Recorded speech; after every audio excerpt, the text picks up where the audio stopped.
qui fait baisser tes revenus, qui fait baisser l'argent qui est dans tes poches. Automatiquement, le thermostat intérieur que tu as commence à se mettre en branle, commence à mettre en place des stratégies afin de revenir éventuellement au niveau.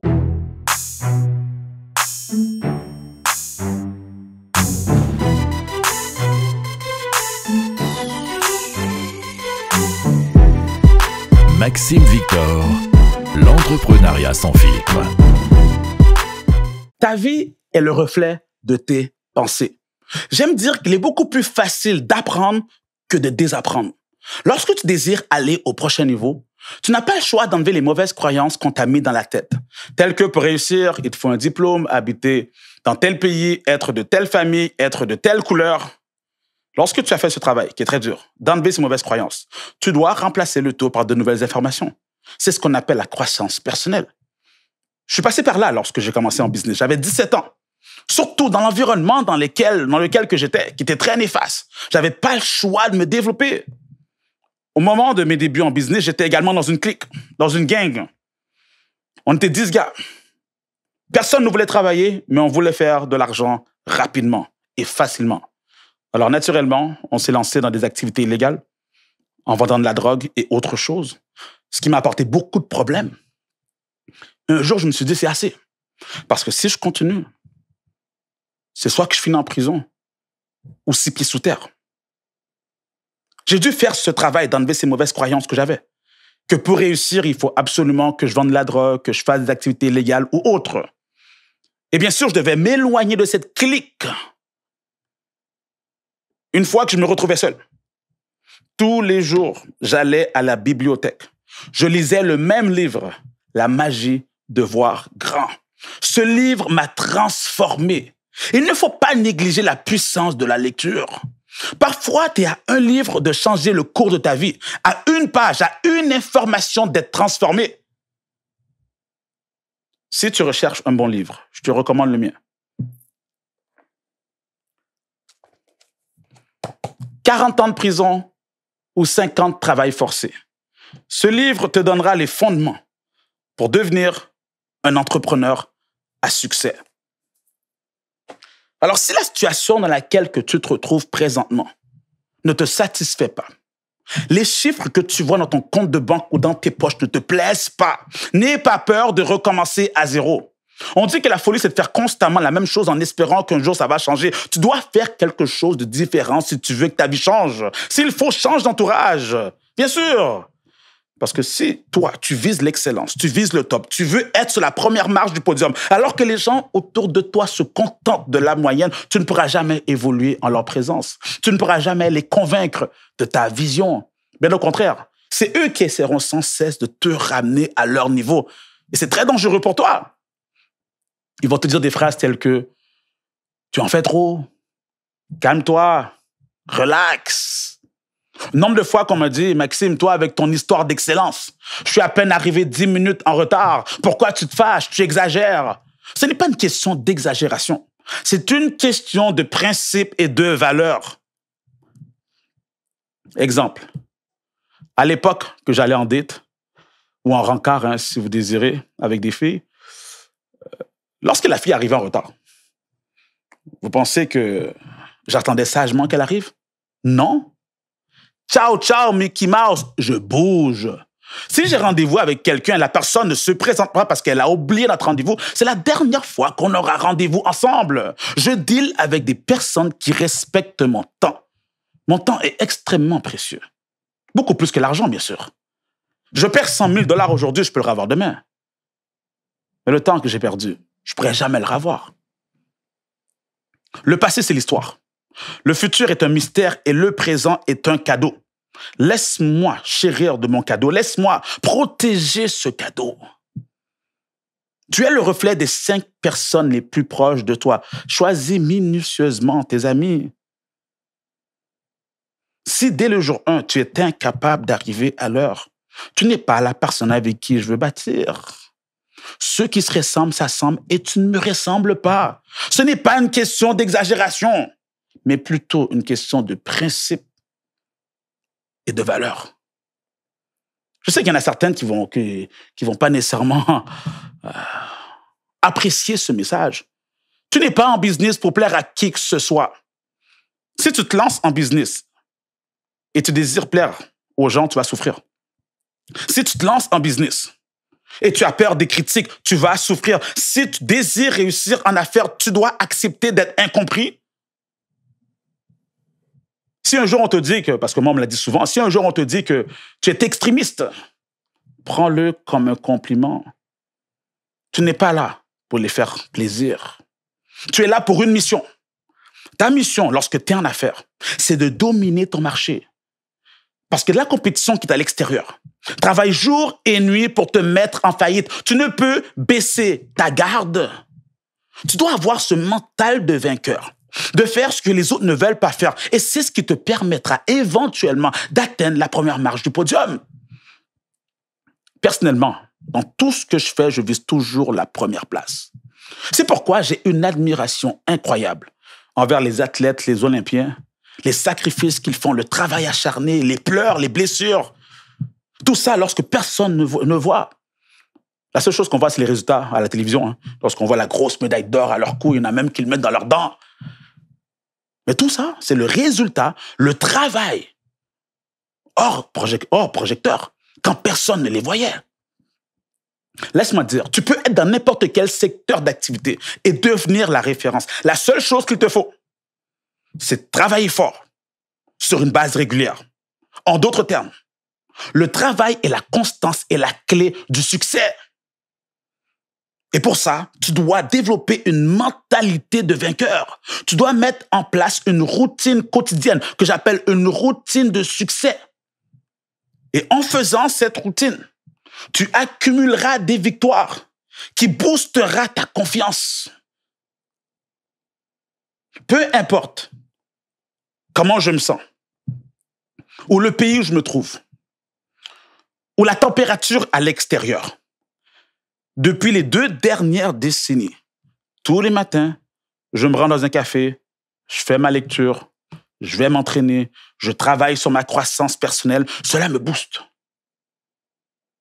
Tu dois développer une routine quotidienne toi aussi. Tu dois être boosté quotidiennement parce que sinon, lorsque tu ne fais pas ce que tu avais prévu de faire, dû au fait que tu as laissé tes émotions prendre le dessus, hein?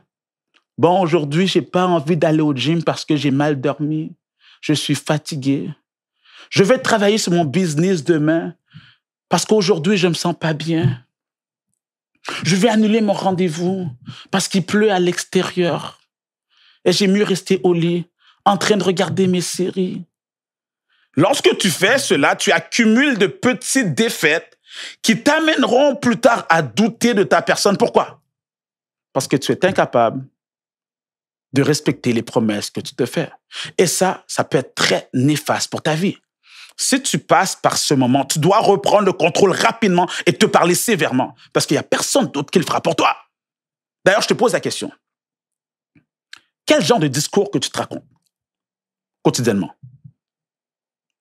Que c'est trop dur pour toi? Que tu es faible?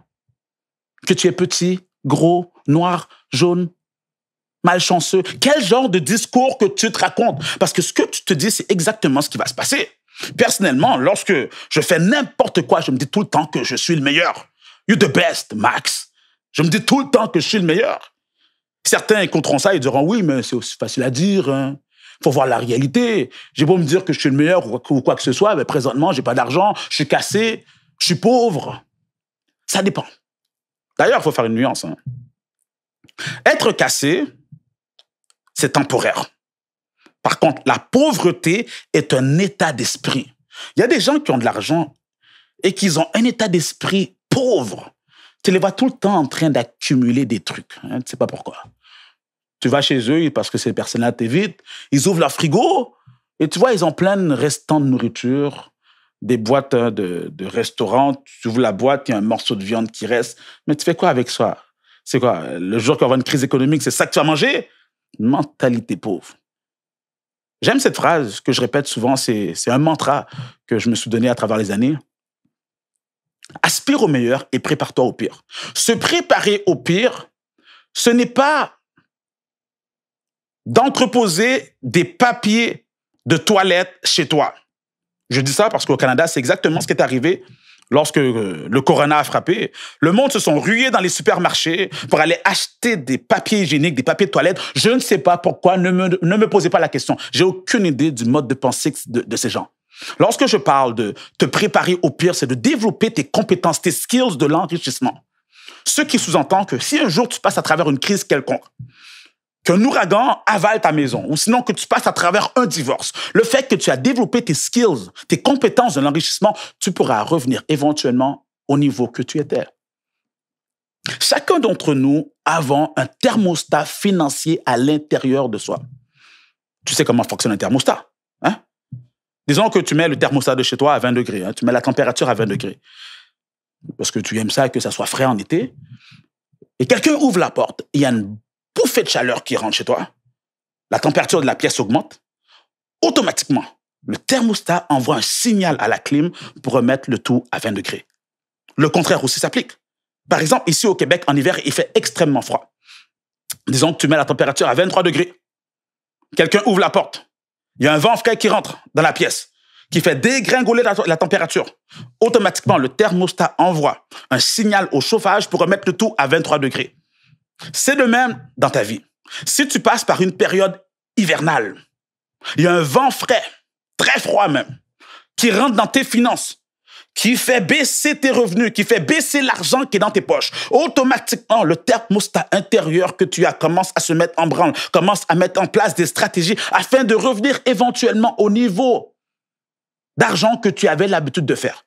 Cela peut prendre 2 semaines, 2 mois, 2 ans, peu importe. Une chose qui est sûre, c'est que tu reviendras à ton 50 000 $ que tu avais l'habitude de faire par année, à ton 100 000 €, à ton 250 000 €. Personnellement, peu importe les crises par lesquelles que je passe, je vais toujours revenir à mon minimum à $1 million par année. Ton objectif à toi, c'est d'augmenter ce minimum. Comment? Tout d'abord, par la lecture, par la croissance personnelle. J'en parlais au tout début. Tu as besoin de lire des livres sur l'argent, de te former sur l'argent, d'aller à des conférences, de t'éduquer là-dessus. C'est ce qu'on appelle l'éducation financière. J'ai une formation en ligne qui s'appelle les 25 règles de l'argent. Je te recommande fortement d'aller la suivre. Une deuxième manière de t'éduquer, de travailler tes compétences de l'enrichissement, c'est par rapport à ton entourage. Bon, par contre, si tu es entouré de personnes qui pensent uniquement à dépenser, à consommer, lorsque tu leur parles, ils te disent, oui, voici la nouvelle voiture que je vais acheter, la nouvelle maison, le shopping que je vais faire la semaine prochaine. Si tu t'entoures de personnes comme ça, je peux te garantir que tu vas directement vers la pauvreté. Par contre, si tu es entouré de personnes qui parlent d'investissement, d'enrichissement, de multiplication, on a 100 000 $ sur la table. Comment faire en sorte que d'ici quelques mois, d'ici 2 ans, on peut rendre cela à $1 million? Lorsque tu es entouré de personnes comme ça, c'est clair que tu développes tes skills, tes compétences de l'enrichissement. Et la troisième méthode, lorsque tu veux t'éduquer financièrement, je crois que c'est le meilleur professeur que n'importe qui peut avoir, c'est l'échec. Oui, tu m'as bien entendu. L'échec est un magnifique professeur lorsque tu apprends de ses leçons, bien sûr. Je crois que chaque personne doit passer par l'échec, que ça soit dans sa vie personnelle ou professionnelle, pour se développer, pour grandir, pour devenir une personne incroyable. Prochainement, je ferai une vidéo exclusivement sur l'échec, pour vous montrer à quel point que cela est bénéfique pour notre vie. Donc, lorsque tu passes à travers une période hivernale et tu vois tes haters, parce que oui, il faut que tu ailles des haters. Si tu n'as personne qui parle dans ton dos parce que tu es dans la moyenne, quoi, tu fais rien de spécial. Donc, lorsque tu as du monde qui te hate, tu as des haineux derrière toi, c'est bon signe. Alors, lorsque tu vois tes haters se réjouir parce que tu passes à travers une période hivernale, ne leur réponds pas. Bien au contraire. Utilise cette énergie pour te motiver à bosser encore plus fort, pour revenir en force et pour leur montrer ce qu'ils bossent. Exactement. Lorsque tu vois tes compétiteurs te faire des coups de coude, te bousculer, dire n'importe quoi dans ton dos, simplement pour aller soutirer quelques clients, ne dis rien, laisse-les faire. De toute manière, avec cette nouvelle génération de fainéants, de paresseux, tu sais qu'ils vont abandonner prochainement. Les gens n'ont plus de constance. Ils commencent de quoi ils abandonnent. Ils sont rendus faibles, une génération de faibles. Je le dis ouvertement. Récemment, d'ailleurs, il y en a un qui est venu ici, un client, dans mon lounge. Je fais cette vidéo justement dans mon Resto Lounge. Si tu n'as pas vu le processus, le cheminement par lequel que je suis passé pour ouvrir cet établissement, je te recommande fortement d'aller voir les vidéos en ligne. Je te montre du début jusqu'à l'ouverture. Donc, dès le moment que j'ai acheté l'immeuble, les péripéties par lesquelles que je suis passé pour les rénovations et autres, avoir les permis, et jusqu'à aujourd'hui, on est rendu une référence ici dans la ville de Montréal. Va faire un tour. Donc, il y en a un qui vient me voir, qui me dit « Maxime, j'aimerais ça louer ta place parce que oui, on permet aux personnes de faire des événements privés. » Il me dit « J'ai un concept en tête. Donc, c'est quoi les conditions? » Alors, je lui explique « Bon, voici les conditions. Tu me donnes un acompte maintenant. Tu me payes le reste à la fin de ton événement, etc. » Le jour J arrive. Je viens faire un tour pour savoir si tout se déroule bien. Et je vois un vrai chaos. C'était mal organisé. Ce jeune homme courait comme une poule sans tête partout. Et comme de fait, il n'est pas entré dans ses chiffres. Son événement a été un échec. À la fin, bon, je peux le voir qu'il était un peu dépressif, un peu triste. Je suis allé le voir, je lui ai parlé, je lui ai dit, bon, tu sais, c'est un premier événement, c'est normal de passer par là. Les échecs, c'est bien. C'est ce qui te permet de grandir, c'est ce qui va te permettre de te développer. Alors, continue, garde la tête haute. Et là, je lui explique également que moi-même, je suis passé par là parce que j'organise un événement annuel de grande ampleur qui attire près de 1000 personnes. C'est en plein air. Ma première année, c'était déficitaire, quoi. J'étais carrément dans le rouge. Mais j'ai appris de mes leçons et aujourd'hui, à chaque fois qu'on le fait, année après année, on fait qu'augmenter au niveau de nos chiffres. Donc, j'ai essayé de lui dire quelques petites choses pour le motiver, quoi. Et à la fin, bien sûr, je lui dis, bon, maintenant, c'est le temps de se quitter. Voici la facture, voici la balance qui te reste. Et là, il me parle une langue que je ne comprends pas. Ouais, Maxime, tu as vu, mon événement n'a pas fonctionné, je ne peux pas te payer. Pardon, ce n'est pas de mes affaires. Donc, je commence à lui dire, regarde, malgré ça, il faut que tu me payes. Et là, il argumente. Je ne suis pas passé par 10 000 chemins. Je l'ai parlé sévèrement. Et la seule chose qu'il a retenue dans tout ce que je lui ai dit, c'est, mais pourquoi tu me parles sévèrement? Je lui ai dit, attends-moi une seconde.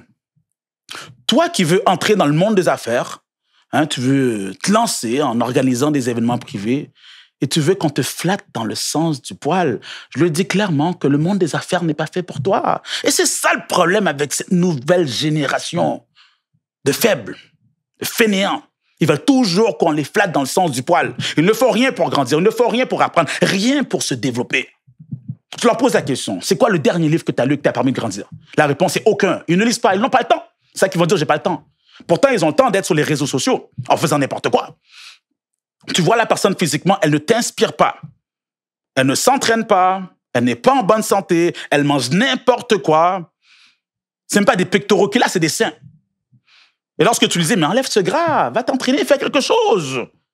Et là, il te dira, mais tu sais, mon emploi du temps, je travaille beaucoup, etc. Mais pourtant, tu as le temps de regarder tes séries, tu as le temps de regarder tous les films qu'on voit qui sortent. Ces gens n'ont jamais le temps pour investir en eux. De lire un livre, participer à une conférence, prendre un coaching, se développer. Par contre, quand c'est pour aller fumer, boire, jouer à des jeux vidéo, parler sur le dos des autres, ils sont toujours présents. J'aime cette phrase, ce dicton, ce maxime, peu importe le terme, qui dit « Les petits esprits parlent des gens. Les moyens esprits parlent des événements.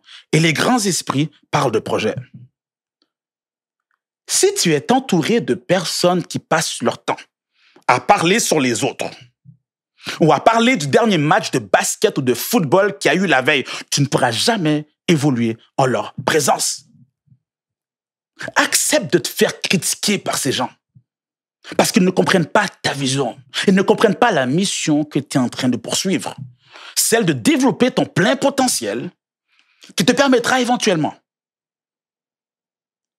de contribuer au bien-être de ta famille, qui te permettra éventuellement de contribuer à l'avancement de ton pays, à l'avancement de notre monde même. Le nombre de fois que Elon Musk s'est fait critiquer pour sa vision, aujourd'hui, les gens jouissent de la Tesla. Ou Steve Jobs, qui s'est fait critiquer pour sa personnalité. Et puis de nos jours, les gens ne jurent que par leur iPhone et leur MacBook Pro. Les gens ne comprendront pas ta vision. Ne passe pas ton temps à essayer de les convaincre ou quoi que ce soit. Alors, n'aie pas peur d'être différent. N'aie pas peur de marcher à contre-courant. N'aie pas peur d'être ce mouton noir. En d'autres mots, n'aie pas peur de travailler fort. pour atteindre tes objectifs et devenir cette personne exceptionnelle qui va inspirer des milliers et même des millions de personnes. Ce message n'est pas pour tout le monde. Ce message est uniquement pour les personnes qui visent la médaille d'or parce qu'ils trouvent que c'est inacceptable d'arriver deuxième ou troisième.